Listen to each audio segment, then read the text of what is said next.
For class, I wanted to take just a little bit of your time to provide you with an overview of the literature review matrix.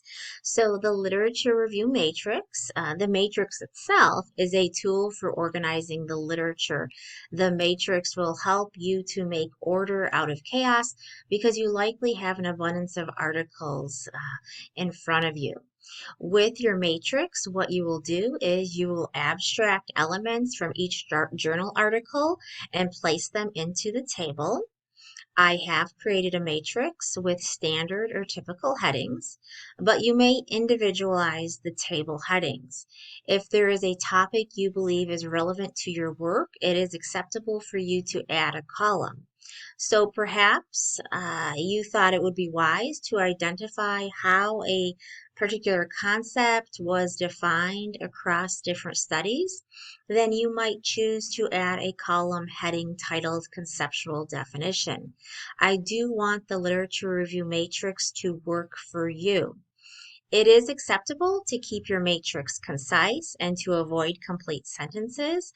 This is typically how we would see a matrix when published.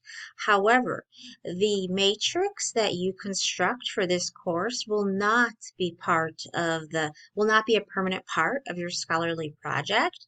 So if you prefer a more robust matrix, that is fine. You decide what works best for you. Across the matrix, I would recommend that you include the sample size. You may find it beneficial to include sample characteristics. I would encourage you to record level of evidence and strengths and weaknesses. Your analysis will help you to determine whether or not you want to include the primary research article in your review. Remember that the strength itself cannot be determined solely by design. We must look at the study completely because we could have indeed a randomized controlled trial with weaknesses such as a small sample size. Now, we don't want to include every article in our literature review. We want to include those primary research articles that are most pertinent to our question under investigation, and we want to consider the quality of the evidence. You will find that most researchers doing a matrix will construct it chronologically, so they will start with the article that was published first. Uh, Other times, other researchers may construct their literature review matrix with headings, maybe methodology, etc. You set it up in any way that works for you. Typically, once the literature review matrix is complete, we would look and identify what stands out. Perhaps the majority of studies included only older adults. The majority of studies only included persons who were Caucasian. Did the majority of studies use one particular measure for a concept? You will need to make judgments on the articles included in your literature review matrix. It's impossible to remove all subjectivity, but you'll have to explore each study and evaluate whether or not it was conducted in a careful manner where you would then want to include it in your literature review.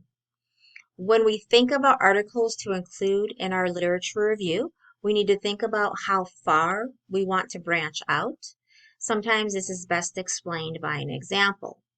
Let's say I was interested in studying among hospitalized patients, how does a quiet time protocol affect patient satisfaction with care? It's clear that we would probably want to collect articles that looked at quiet time protocols and satisfaction with care.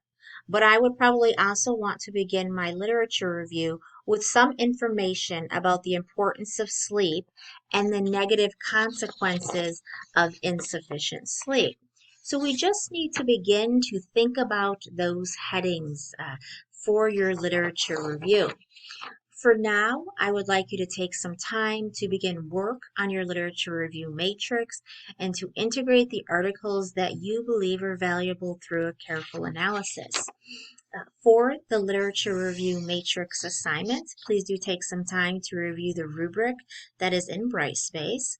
I would like this assignment to include a minimum of 6 to 10 primary research articles that address your clinical question and the purpose of your scholarly project. If you have any questions, please do not hesitate to reach out to me. Thank you.